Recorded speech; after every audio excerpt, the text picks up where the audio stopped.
Welcome to the $1,000,000 Wrap Shop podcast. My name is Brent Tatum, and along with me today, as always, I have my beautiful wife, Tabitha. Hey, everybody. And our podcast is talking about how to build, grow, and sustain a $1,000,000 wrap company. And, we're going to kind of jump into today's episode. So, Tabitha, what do you have for us today? Well, it's been a couple of weeks since your last podcast.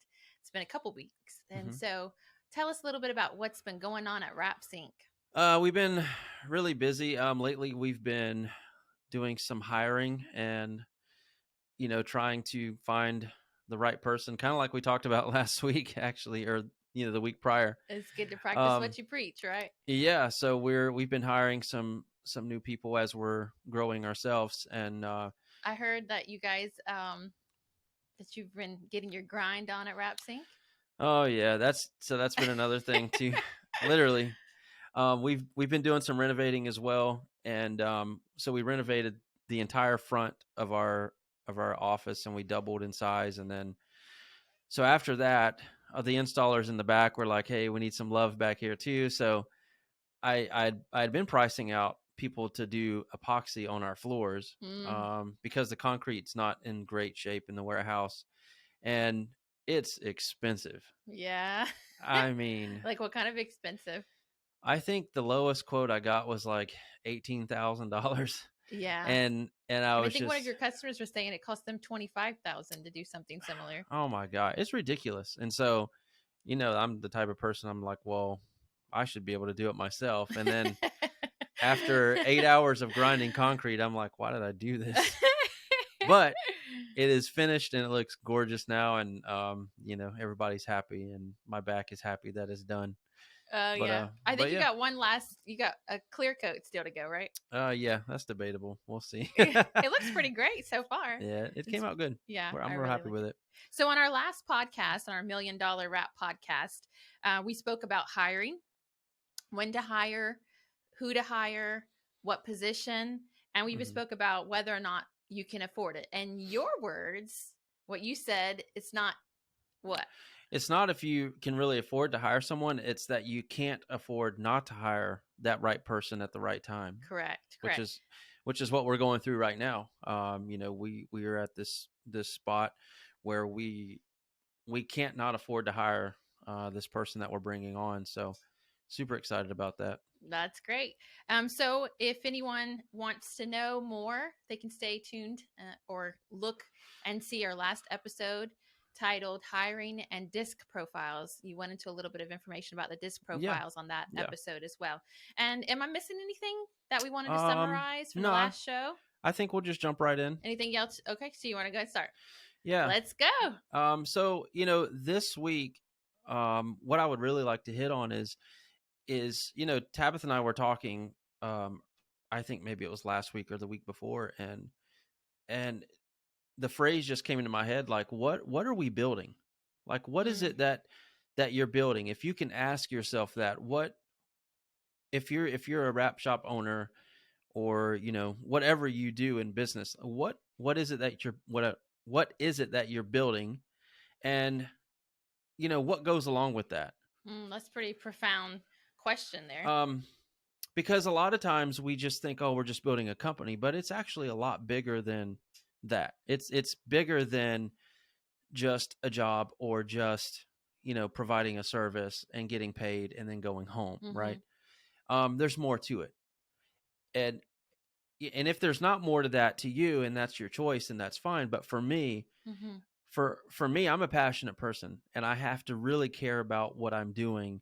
And I have to know that what I'm doing is making an impact in not only my life and my family's life, but, our customers and the employees that work here.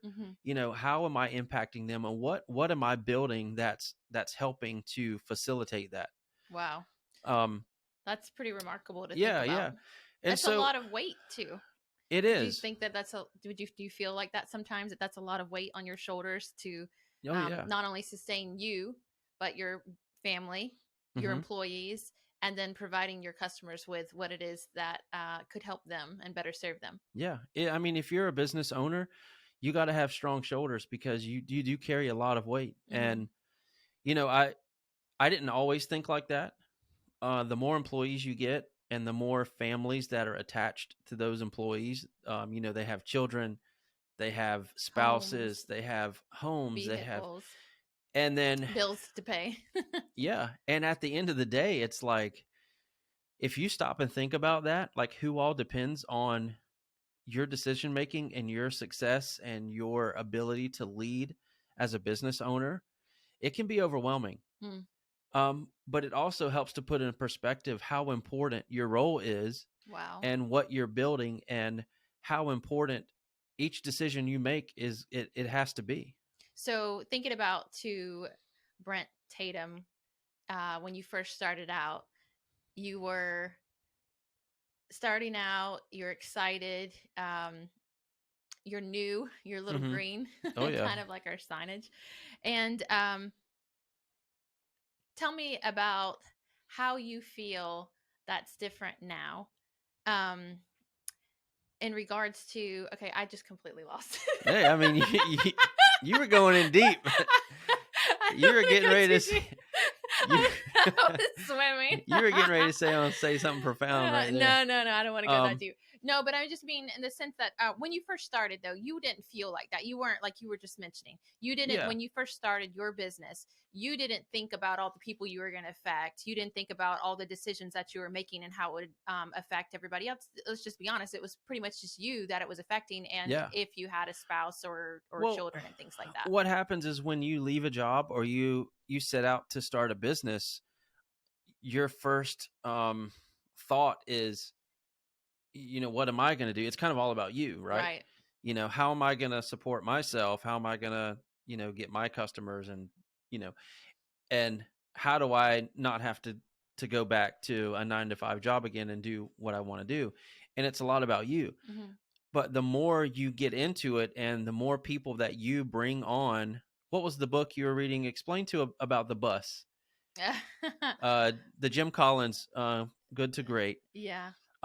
Explain a little bit what that, because I think that's exactly what started this whole conversation. Well, it is. I was listening to the book, and it was just talking about how important it is to get the right people on your bus. Yeah. And it's not really about, of course, direction is important, but it was just saying, he was saying in the book that if you are headed in, if you have the right people on board, they'll go in whatever direction. Because sometimes the truth is, we had a recession years ago, and people are, saying that there's one coming and things like that, and that may change some of your business plans. So you may be hiring people to stay in one direction, and if it is the fact that you change directions, if they're only in it for that direction you're going in, and that direction changes, you don't have the right people on board, then they're gone. So you're Hmm. just talking about the importance of getting the right people on the bus. So whenever you were talking about that, you were talking about, you know, people on your bus. The thing that caught me about that was, you know, I'm driving the bus, you know, and so these people are following my direction. Mm-hmm. They're following my lead, Mm-hmm. and they're my responsibility. Mm-hmm. I mean, I have to take responsibility for their livelihood, Right. you know, at least a little bit, because you know, they're with me more than they're with their families a lot of times. Right. And the things that we do here and the things that we build here affect, you know, their family life as well. Mm-hmm. You know, is it a stressful place? Is it a peaceful place where you work? Right. Is it somewhere where everybody gets along? Like, what you are building in your shop is not just about you. It's about the people that are connected to it, your customers, and that just branches out on and on. So when do you think that shift for you took place? Like when? How many years do you think you were in business, or was it years, or Um, do you think it was more so? no, it was definitely years. I think about, well, my business was in stages Mm-hmm. because I kind of had to reinvent the wheel a little bit. Um, about the 10-year mark, which, you know, wasn't too long ago, is when it really started Sink in. to sink in, and the seriousness of what we were doing here and what we were building Mm-hmm. together Mm-hmm. was starting to hit home really hard, Mm-hmm. and it But in hits a you like a great, ton of bricks. but in a great way It's to very realize that. yes, I mean, I think it's also humbling. it's humbling and it's gratifying and it's flattering, um, but it's also very heavy Mm-hmm. and it's a lot of responsibility. Mm-hmm. Talk And about that. What's heavy about that for anybody who's thinking about growing their wrap shop? Some of the things that that they're going to be thinking about maybe down the road. yeah, I mean, so let's say I want to invest in a piece of equipment that we're gonna grow this side of the business, right? Mm-hmm. And I invest a lot of money in this direction that we're gonna go. Mm-hmm. If I choose the wrong direction, well, people are gonna suffer because, you know, if I miss the mark on that, my employees are gonna suffer. Um, their families can possibly suffer if they have to find other jobs or they have to, if I have to let them go or whatever.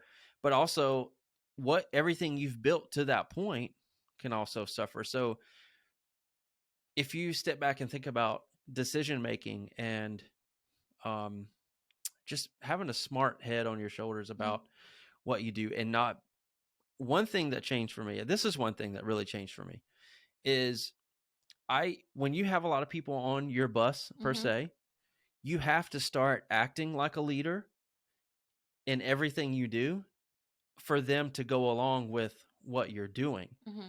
you know? Um, Would you uh, say it's acting or just being? Just actually well, being that at leader. first it's acting until you become that leader and you don't really have to think about it anymore, Mm-hmm. but you've matured to that point. Um, Yeah, we used to say fake it till you make it. yeah, because what you have to do, and this is what I kind of want to go into, is what you're building, you have to think about, is it sustainable? Mm. You know, is it something that's going to take you from point A to point B?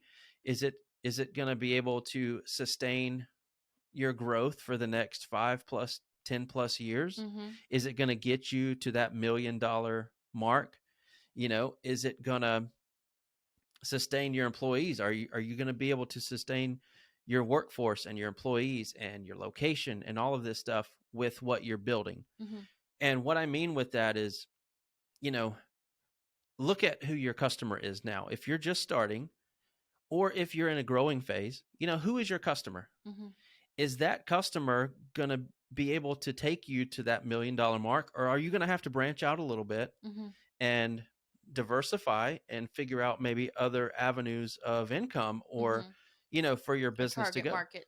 Because you have to remember, you have people on your team Mm-hmm. and they're looking to you for leadership and for guidance. Mm-hmm. And you have to be able to know where you're going, have that vision of where you're going, and know that the customers and the things that you're investing in today are going to be able to help sustain your business in the long run.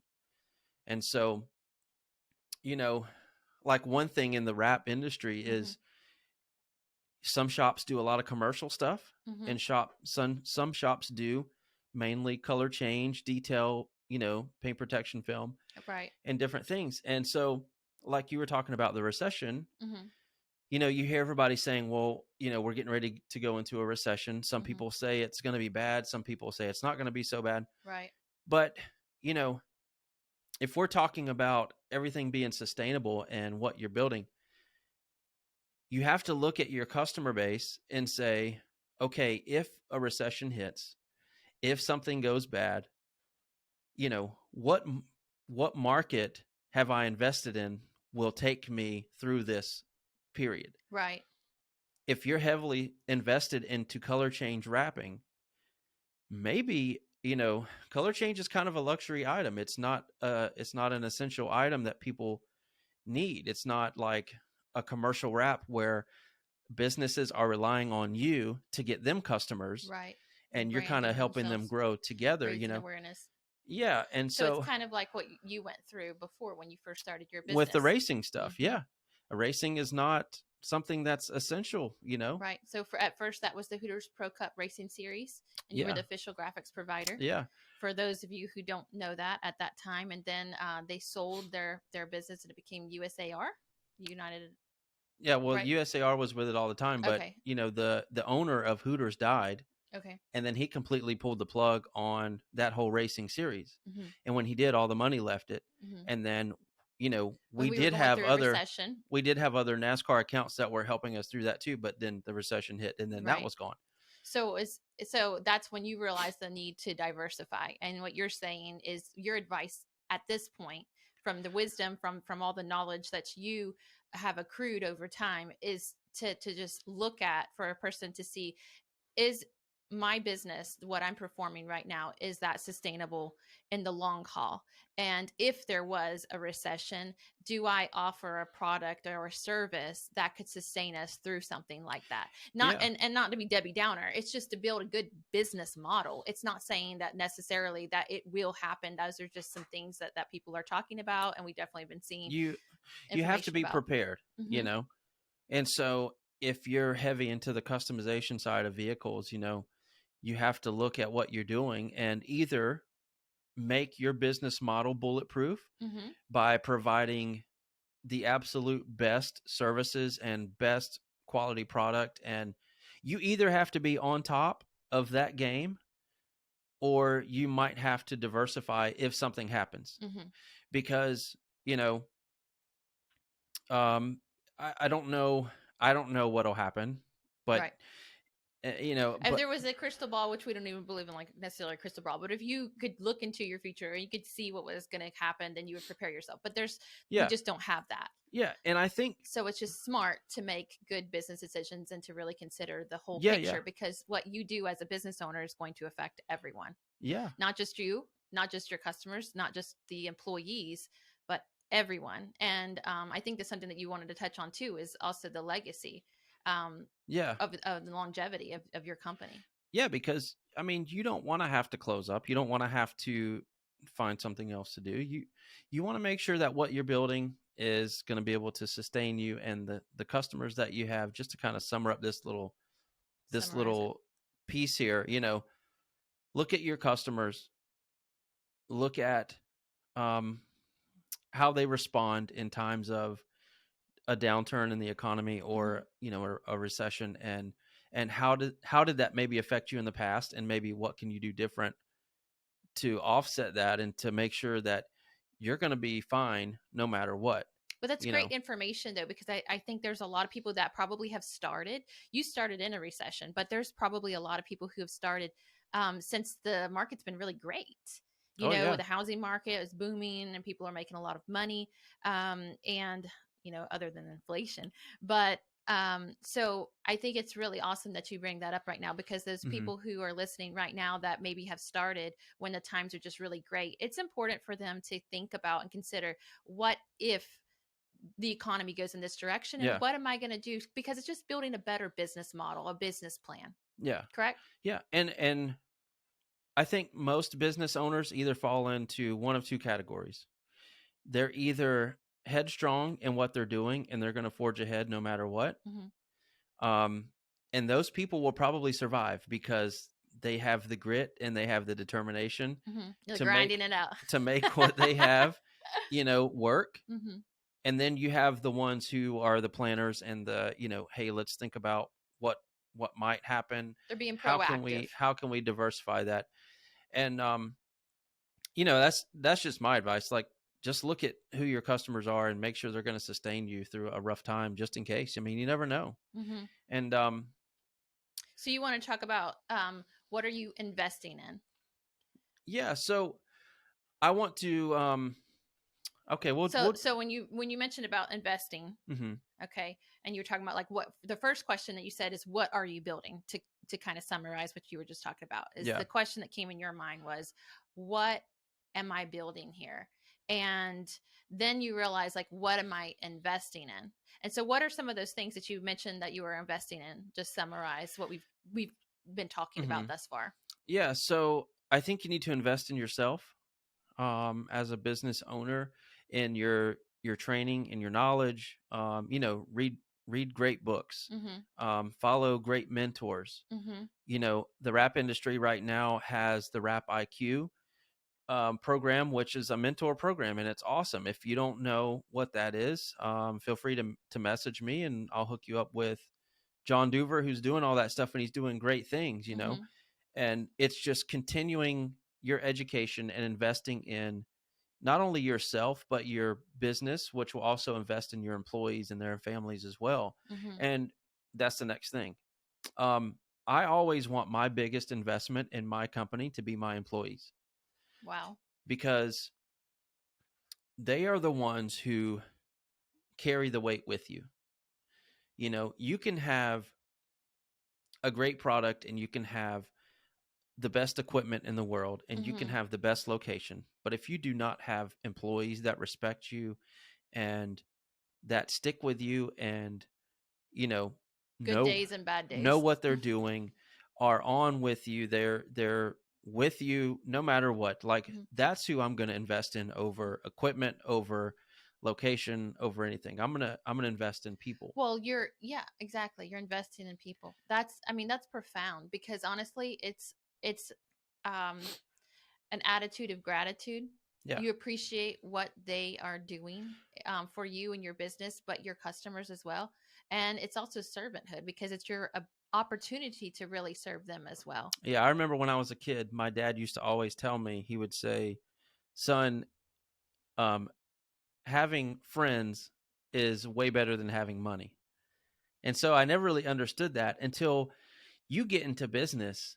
And, you know, like me, I had a dumpster that needed to be moved. Well, I have a friend that has a dumpster rental place, Hmm. and, you know, I invest Shout out to in him. him and he invests in my company. And, you know, a friend is someone who can help you when you're in need. Yeah. Money is just a tool, you know, to build and grow and to actually, you know, be able to invest in those people. Like, Hmm. that's what I use money as. Money is not, you know, the end to what I'm building. It's only a tool that helps me invest in people that can grow and sustain the legacy that I'm trying to build, and Correct. the things that I'm trying to build, and the values and the morals and the principles and the things that I'm trying to build here. In addition to your customers. Yeah.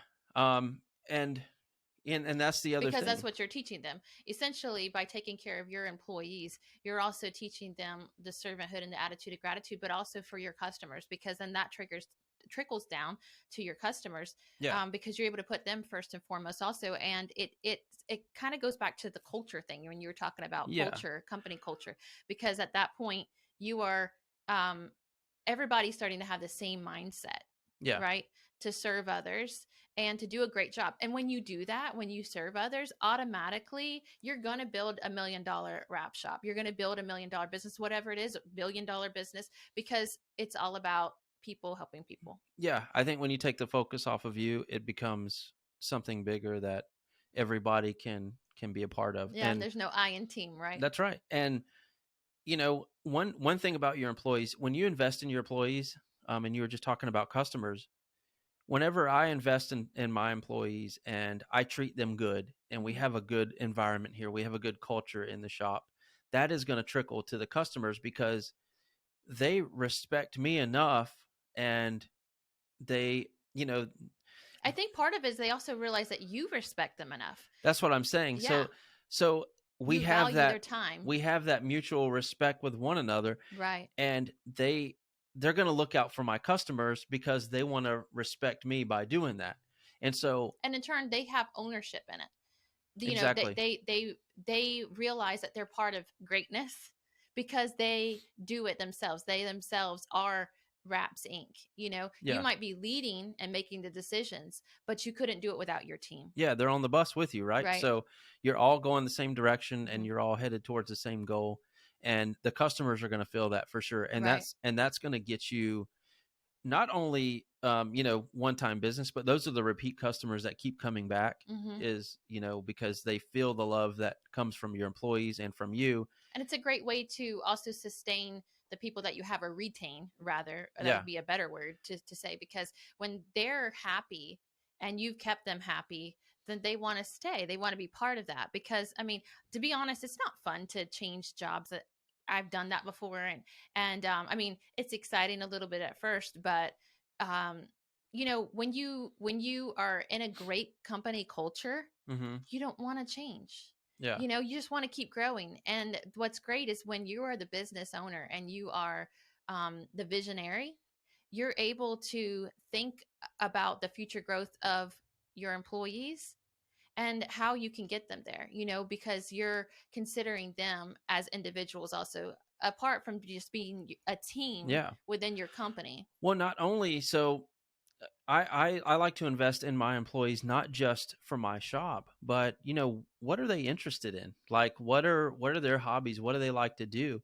Um, I've done several things for employees that had nothing to do with the wrap business, but Hmm. I wanted to fuel some of their passions. I Hmm. wanted to help. What are their dreams? What do they want to be when they grow up per se? Yeah. Like and when you get behind them and their vision, um they they you earn their respect so much because Because you care. I think John Maxwell said it best. He said people don't care about how much you know unless they know about how much you care. exactly. And So, when you show interest in their lives and the things that they want to do, like we have an employee that is he's a YouTuber and he does all kind of stuff on YouTube. And so I like to invest in that. I like to make sure, his backdrops are cool. Like we help him design the stuff and, he installs it because he's an installer. And so, mhm. but, that shows a mutual respect. Like, hey, thanks so much for believing in me enough to not only have me as an employee, but to invest in me in what I'm doing What I'm that's interested in. away from the shop Right. because and I truly am because I want to see people grow when people grow personally in your business, you get the rewards from that. Hmm. So anything you do to help someone grow, whether it's in their position that they're working in your business or maybe it's a passion that they do on the weekends or whatever, you know, And that's just a byproduct, though. It's not, you don't do it with, so like for that person, for instance, you don't do it to think, okay, let me do this for him so I can get more out of him. no, It's not like that at all. no, Instead, it's, I want to do this for him because I care, and because I see the value in that person as an individual. And so as a byproduct, it just automatically yeah, becomes that they are more happy and content yeah. also. And I do it because, they break their backs for me all week. I Hmm. mean, we do a lot of volume here and it's not always easy. Hmm. And I can't always be with them. I wish I could, on the project or whatever they're doing, but they stick their neck out for me, and so I'm willing to do the same for them because without them, I wouldn't have what I have, and I want them to know that. I want them to know that how important they are, not only to me as an employee, but as a person, because these employees that you have, they're investing time with you, Right. more time with you than anybody else. Hmm. And that's huge. Yeah. They can choose to work anywhere and they work for you. So you Right. have to take care of your employees and that should always be your biggest investment. So there's the next item that we want to discuss was, um, are what are you when you talked about what are you investing in? You mentioned right now in yourself and your employees. What would be the third thing that you would say that you would want to invest in? I think and this is one thing that I see lacking a lot is I love it when I see another wrap shop or wrap company investing in their building and their location, in there's nothing worse than walking into a place of business and it looks Chaos. like garbage. I mean, not only chaos, but it's just like if you don't care enough to make your place look nice, even if you don't have a lot of money, you can still keep it clean and make it look decent. Hmm. You know, And welcome, greet your whomever walks through the door. yeah, I think people don't understand. It's something that we did in sales when I worked for a Fortune 500 company at the time, and just greeting someone. You don't, it's a smile on the face goes a long way. And I know yeah, that we hear about that a lot, but it's amazing how many times I think all of us can say that we walked into a business and the person doesn't even look up or even acknowledge that you're even there, and you're just kind of like, oh well, and it you know makes you want to walk yeah, out. you're like, wow, I'm definitely not wanted here. And so, smile, Yeah, welcome the person, that's huge. yeah. So investing in in Your building. the building and the experience that someone has when they come into your business. That's huge. Invest Mhm. in that. Your image, you know, man, I remember, and this is kind of an embarrassing story, but I unwrapped my truck. I don't know, it was a couple years ago, and then I left it unwrapped. Excuse me, I left it unwrapped because I hadn't decided what I wanted to put on it, and I'm going to all these sales meetings and meeting different clients, and they would say, "Why isn't your truck wrapped?" And I'm just like, "Oh." Ow. And I'm like, well, I just haven't gotten around to it, and I've I don't know what I would have put on it yet, and Mhm. and in the back of my mind, I'm just like cringing because I just got called out by a customer. I'm trying to sell a wrap, and Yeah. my truck isn't even wrapped, And it's not and because you so didn't want to wrap it. I mean, I think the hard thing is that when you're so creative and you the possibilities are endless for what you can oh, it's print the and hardest thing design. in the world. It's the hardest thing for you to design something for yourself because you're just like, which way do I go? Yeah. You can, do I go this way? Do I go that Oh way? yeah. What direction do I go? And it's like you don't want to take all the time and print it and laminate it and then install it and then to rip it back off and do it again. But Yeah. But I've done that too. So yeah, yeah, you have many times. The colors have changed a lot through the years too. yeah. And that's another thing, that's one thing I wish I would have done earlier is investing in my brand and my branding Hmm. and the logo stuff. Like, understand what makes a logo good Hmm. and understand. I think again, when you say that, when you say the first thing that popped in my head because we were talking about sustainability is sustainability. Yeah. I think that when you're thinking of your company growing, when you first started out, a lot of times people start with the trendiest thing. Uh-huh. Wouldn't you say they Yeah. whatever the trend is? But the truth is that you want your business to be sustainable. So whatever that logo is, whatever design that you have, you want it to that you can see through the ages. Yeah, you want it to be timeless. Yeah. Um, so invest in that. Invest in the look of your company, the colors of your company. Like, what is it? Our colors have changed too many times, Mhm. but each time they've gotten better, and each time I've learned a little bit more. Mhm. And I feel like now we're at a place where we've matured in that area, and we have taken direction and taken direction from certain people, and it's gone really well. And people are starting to notice, hey, like, wow, this is Raps Inc. They do amazing work, and look at their branding. It's Well, awesome. it's kind of like Everything's you're cohesive. almost And like rebranding yourself though. I mean, whenever we renovated our building, I kind of wanted to make a splash and do something that was gonna, you know, Look refresh. different from anything that you've done thus far. I wanted to refresh our look and kind of solidify what we had as far as like the logo and the look of the logo and all Mhm. that stuff. But I wanted to just kind of make everything cohesive. And in Mhm. order to do that, I had to change some things. Mhm. And I think it was for the better. And I think everything now is it's super cohesive. It's great. And, you know, invest in that. Invest in your logo. Like, look at your logo and see what feeling do you get when you look at it? Pretend you're a customer. Mhm. Have somebody else look at your logo Yeah. and tell them or tell you what they think. Yeah. And listen to what people say. Yeah, they might hurt your feelings. Yeah. Well, so But you're talking about so you want to invest in yourself, invest in your employees, invest in your building and your image and your branding.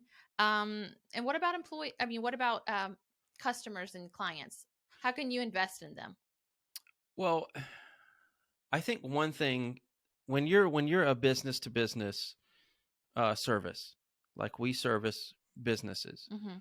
you know, for you to be able to refer businesses or use them yourself, Mm-hmm. I mean, that speaks a lot. But, investing in your customer doesn't always look like investing in your customer. Investing in your customer may look like going to RapsCon or ISA or to a show that you're learning more about products and technique and, Mm-hmm. different design stuff. Like, that's investing in your customer. Right.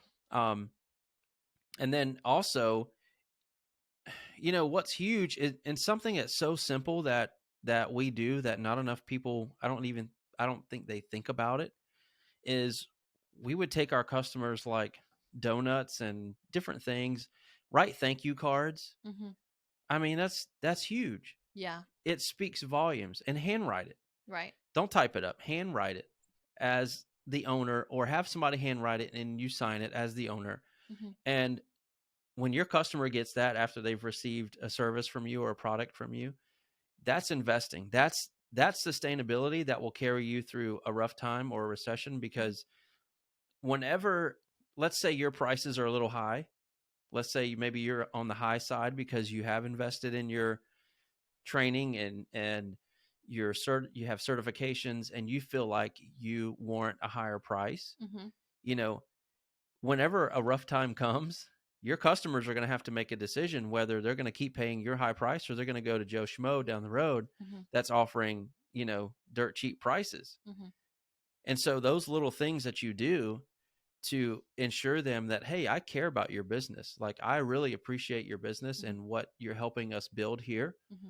And that's when the payoff comes for that. Yeah. But if you Because are Joe Schmo, yeah, because there's some people that are probably listening that they are Joe Schmo, right? Then they want to do that too. Correct? Yeah, Don't wait till you grow to your $1 million don't wrap be shop. the Joe Schmo. Don't be the Joe Schmo.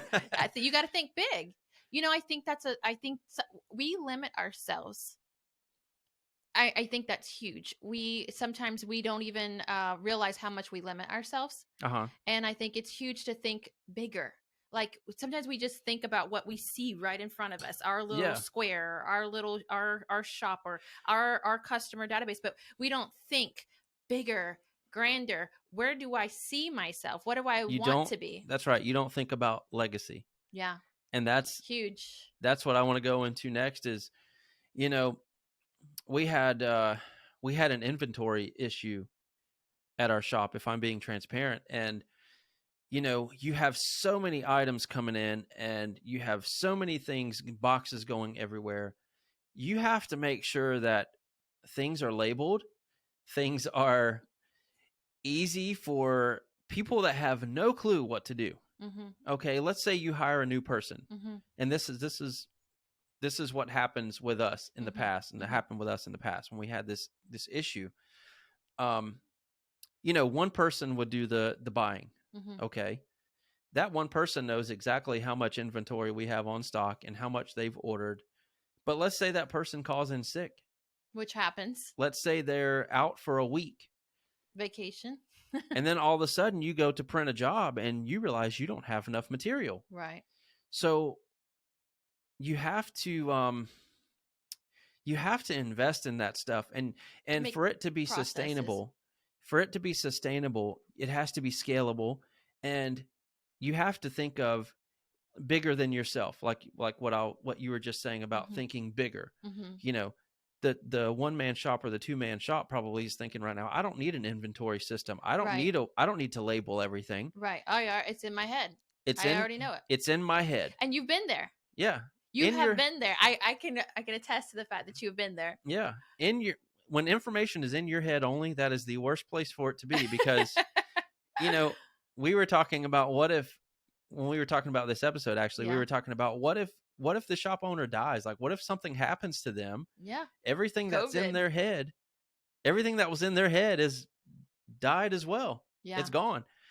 And so, I've gotten into the habit that I really hound my people about writing down what it is that they do, mm-hmm. so we can figure out the things that are in their head. Like, it needs to be accessible to everybody. Yes.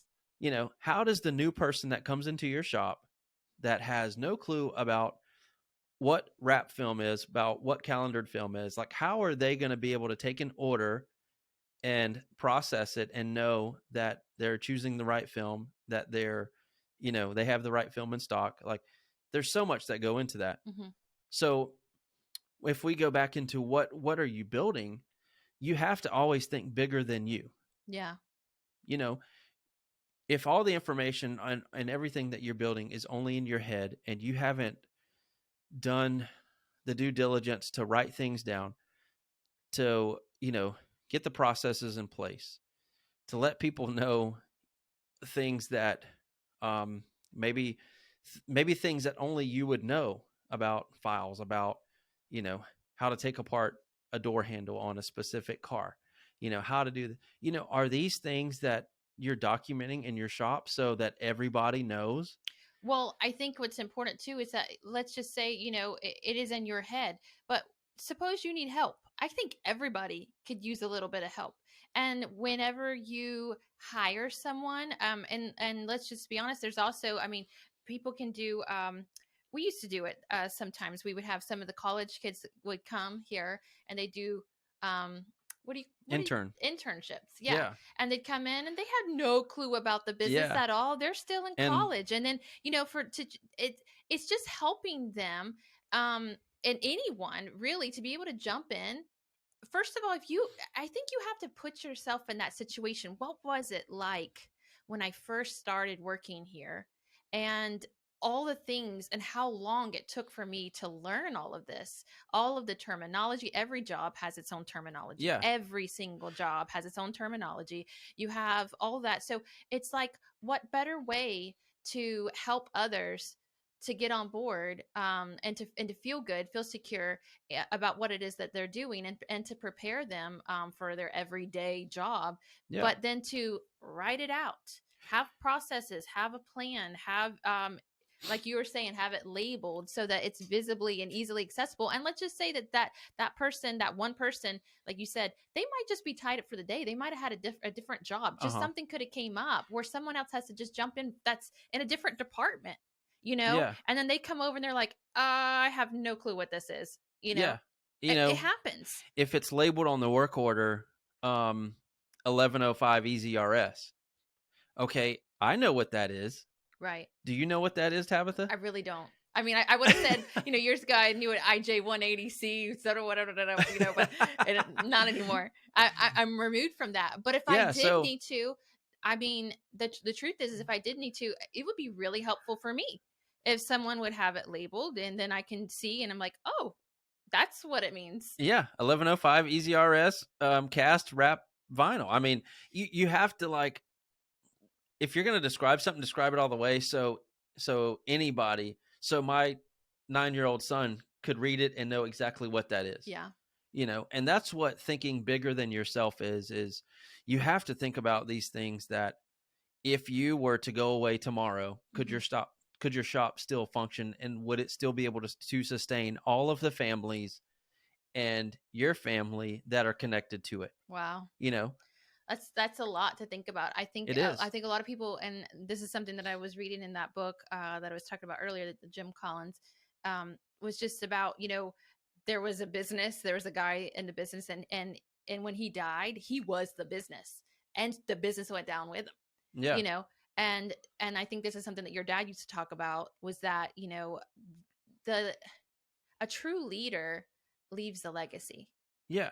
And if you really want to get down into it, you're discipling people to carry what you have, Mm-hmm. to carry the skills that you have, the skills that you've acquired. Like, you're passing those on Mm-hmm. to other people For the longevity and for your legacy. Yeah. Like, when I think about, my legacy and how I started, I go to my dad.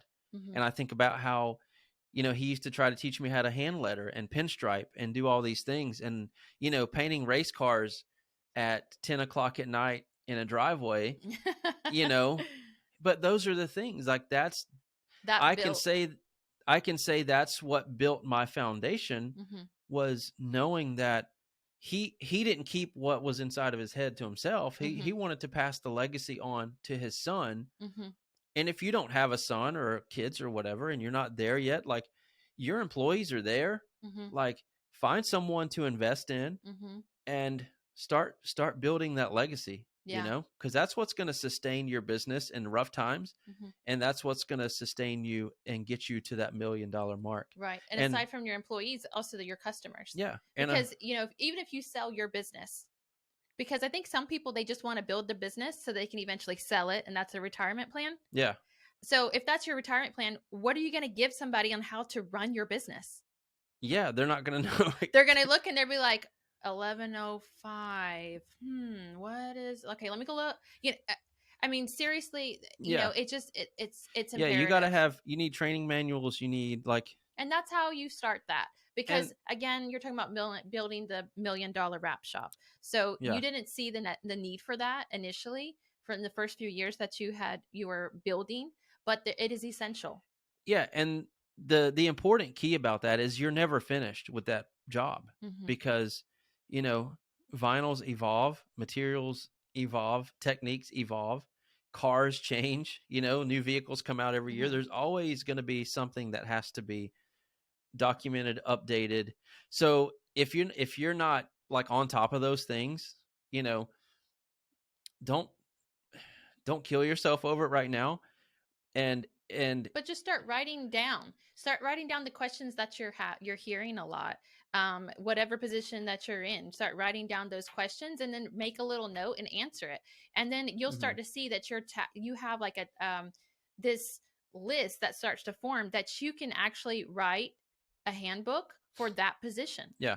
One thing that I've done with some of the training and some of the things that we've done is, whenever I'm training someone, I make them write it down. Mm-hmm.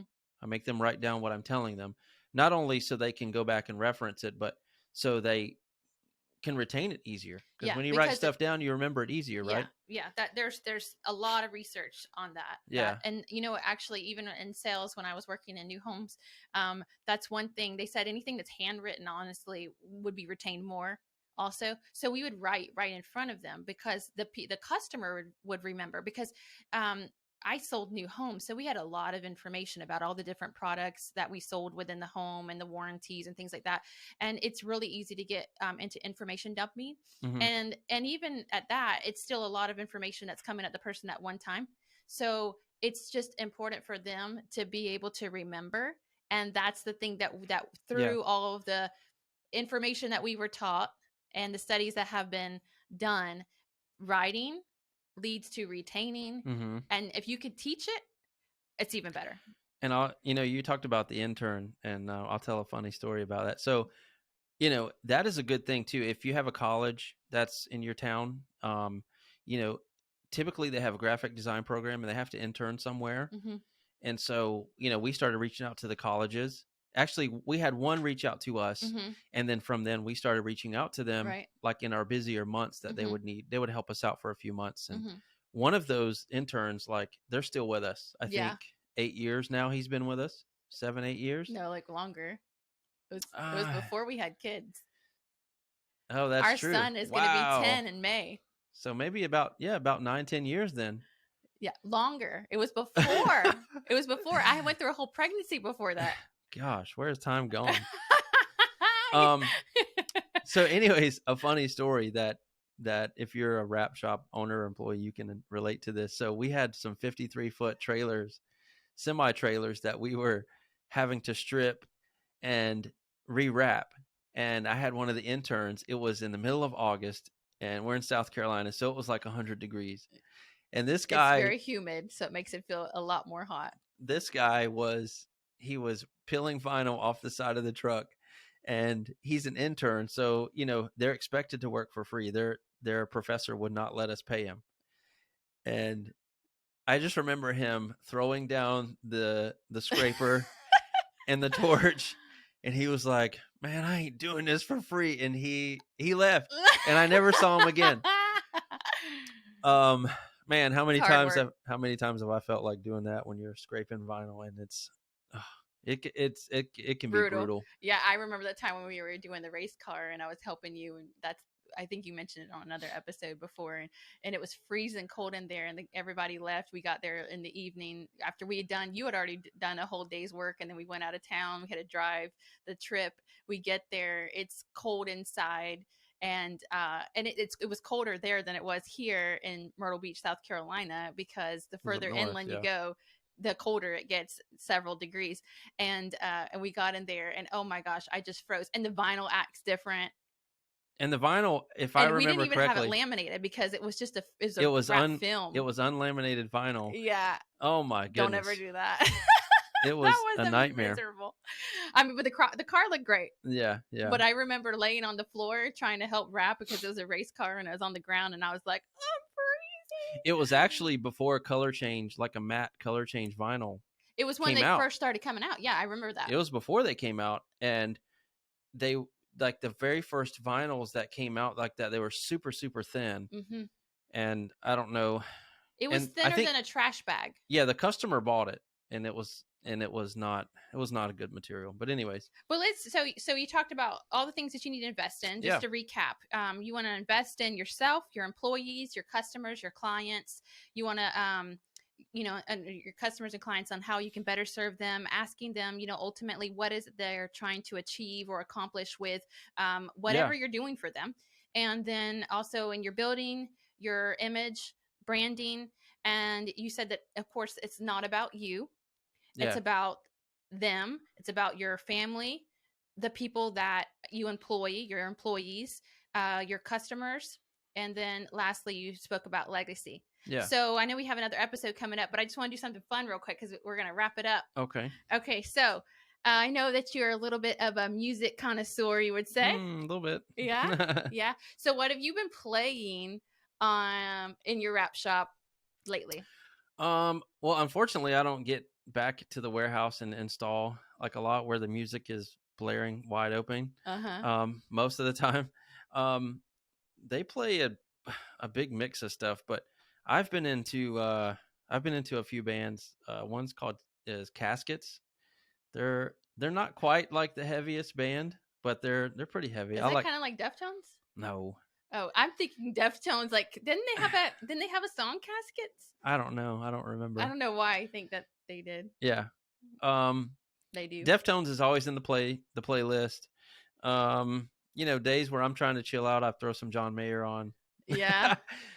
Or like Dead Poetic, or what gets your rap juices flowing? Like if you hear it, you're just like, yeah, I just wanna get in my zone and I just wanna rap. Deftones, 100%. Deftones, Foo Fighters. I used to like Eminem a lot, but after having kids, I'm like, I can't listen to that because it's too they're a little profane. It's too violent and it's a little bit too much profanity for me. Yeah. Which is why some of the guys in the back they wear their earbuds, earbuds because we kind of keep it clean in the back. We don't want anybody walking in there. Yeah, because sometimes, I mean, usually it's on a Friday. If the warehouse doors are open and the sun is out shining and they're feeling good, like they're blaring some hardcore rap or like some gangster rap, and it's like, and I'm just like, whoa. Like what? And then your mom works with you, so then she walks back there and she's like, what? Yeah. And so we try to keep that on the clean side, the DL. But so I think that wraps up today's episode. What are you building? Ask yourself that. What are you building? Make sure it's bigger than you. Make sure that not only you have the skills, but make sure the people around you know what you know. Right. Because ultimately they're going to help lift you up as well. And invest in your building, your image, your customers, and get after it, Yeah, and there's a sign show coming up, so a great way to invest in yourself. The ISA is coming up. There's a lot of different new training programs that are getting ready to start. And so just be on the lookout for those as well. And you even had someone contact you from the podcast and they had some questions and you guys were able to help them. So if there's anyone out there that needs a little bit of help, feel free to message Raps Inc. Yeah, I'm hoping in the future we can do a little hotline where people can call in and leave a message. But they can send you an email and we'll try to address it in any future podcasts. Yep, send an email to Brent@rapsinc.com. And if you follow us on YouTube, I'll make sure all that's in the comments and everything. But if you're not following us on YouTube, please subscribe to our YouTube channel. Yes. And we're building something good here, and I'm excited about it. So I'm excited too. Cool. It's gonna be awesome. Thanks, guys. It is awesome. We'll see you next time. Bye. Bye.